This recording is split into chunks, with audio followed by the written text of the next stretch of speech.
नमस्कार दोस्तों। स्वागत है आपका हमारे चैनल द चीख दी चुड़ैल में। और आज हम आपको सुनाने जा रहे हैं एक सच्ची डरावनी कहानी, एक माँ की आत्मा। सूरत शहर में एक लड़का रहता था जिसका नाम उत्कर्ष था और वो 35 साल का था। उसने सोचा कि मैं अपने परिवार के साथ पिकनिक के लिए 6-7 दिन के प्लान पर देहरादून जाकर आऊं। रात के करीब 2 बजे होंगे और वे देहरादून के पहाड़ों को पार कर रहे थे। तब सड़क एकदम सुनसान पड़ी थी और पूरी सड़क पर सन्नाटा छाया हुआ था। अचानक उत्कर्ष की गाड़ी के आगे एक औरत दिखाई दी जिसके काले घने लंबे बाल थे और उसने सफेद रंग की साड़ी पहनी हुई थी। वह दूर से ही हाथ हिलाकर गाड़ी को रोकने का इशारा कर रही थी। औरत को देखकर उसकी माँ ने कहा, बेटा गाड़ी मत रोको, पता नहीं ये औरत कैसी होगी जो रात के समय सड़क पर घूम रही है। क्या पता यह कोई लुटेरन हो या फिर कोई बुरा साया हो। लेकिन तब तक गाड़ी उस औरत के पास में पहुंच गई थी। औरत गाड़ी के पास आई और जोर जोर से गाड़ी का दरवाजा पीटने लगी। उसको देखकर ऐसा लग रहा था कि मानो वो बहुत मुसीबत में फंसी हो।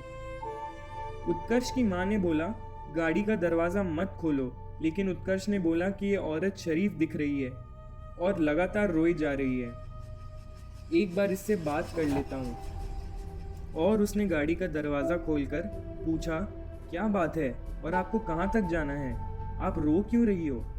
तब औरत ने बोला कि मेरी गाड़ी खाई के नीचे गिर गई है और उसमें पीछे वाली सीट पर मेरी छोटी बेटी फंस गई है, कृपया आप मेरी मदद करो। इतना सुनकर उत्कर्ष खाई की तरफ दौड़ा और उसके पीछे उसका पूरा परिवार भी दौड़ा।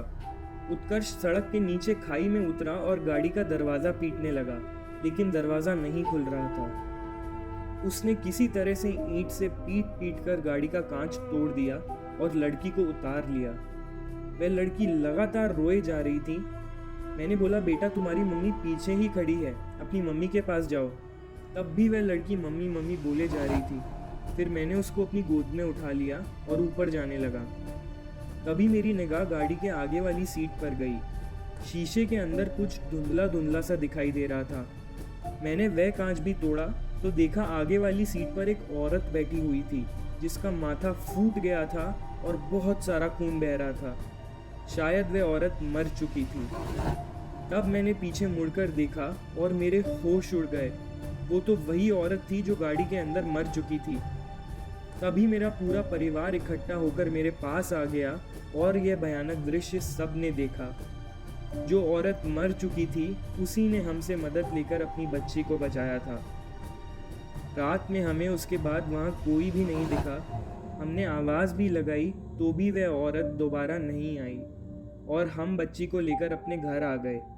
अभी तक वह लड़की हम लोगों के साथ हमारे घर में रहती है। उसकी माँ ना तो हमें कहीं दिखाई दी और ना ही कभी उसने हमें परेशान किया।